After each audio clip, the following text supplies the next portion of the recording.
as the club's liveried footman approached to refill his glass. "You're the one to blame for the quietude, then.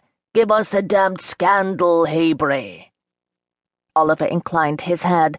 "I shall do my best, or worst, rather." Diane Benchley, Lady Cameron, in London, and he supposed they'd run across each other at some soiree or other now. After all, Mayfair was a small place, smaller even than Vienna. He downed the remainder of his glass of whiskey and poured himself another.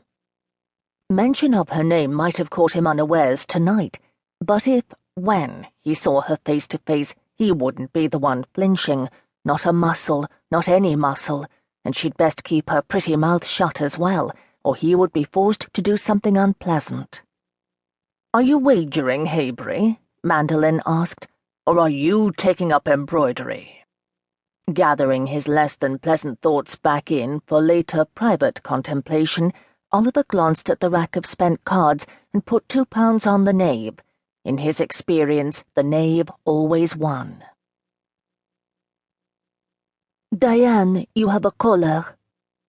Diane Benchley, Lady Cameron, looked up from the spread of papers on what had been her late husband's desk. "I'm not seeing anyone," she muttered, and returned to sifting through the figures and decimals and subtractions every sheet seemed to feature, no exceptions. "I know that, my dear," her companion returned, not moving from her position in the office doorway. "It's Lord Cameron." For a heartbeat, ice ran up Diane's spine. In that swift moment, every hand she'd shaken, every breath of wind on the passage from the continent, every thunderclap to her chest since she'd left Vienna, caught in her throat. It had all been for nothing if...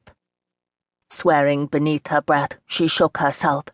Frederick Benchley had died 2 years ago. She'd been by his bedside when he'd drawn his last breath.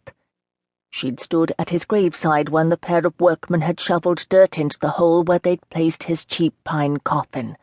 "For God's sake, Jenny, don't do that," she stated aloud, setting her pencil aside and rubbing at her temple with still shaking fingers.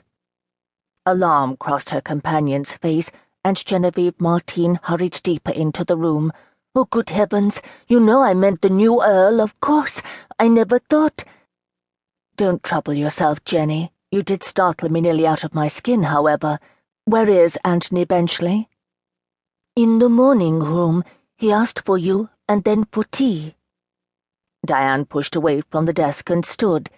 "Well, at least we may assume that word of my arrival in London has travelled swiftly. That's something, I suppose." "Yes, we may count one fortunate thing since our return here, then." Jenny blew out her breath. "And 24 unfortunate things. To which column do I add Lord Cameron?" "The unfortunate one.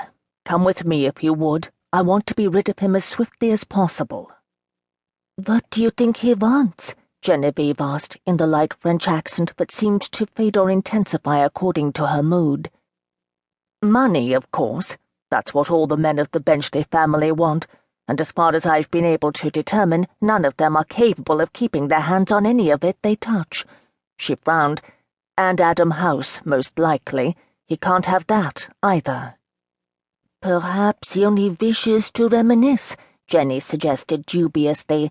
"You were married to his brother, after all." "There is very little about my life as part of that family that I care to remember," Diane retorted, lowering her voice as they reached the foot of the stairs. She'd known that eventually she would have to speak with a Benchley, but for heaven's sake, she'd been in London for less than 2 days. In that time, Jenny might have compiled a list of 24 unfortunate things, but it had merely taken one disaster to set Diane's entire plan on its ear.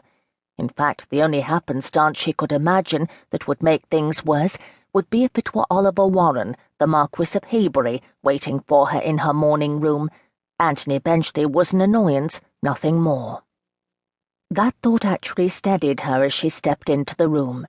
Her former brother-in-law stood looking out the front window, his dark hair and ruddy complexion, and even the way he tapped his fingers against his thigh, reminded her forcibly of his older brother, and she didn't like that, not at all. "Lord Cameron," she said aloud.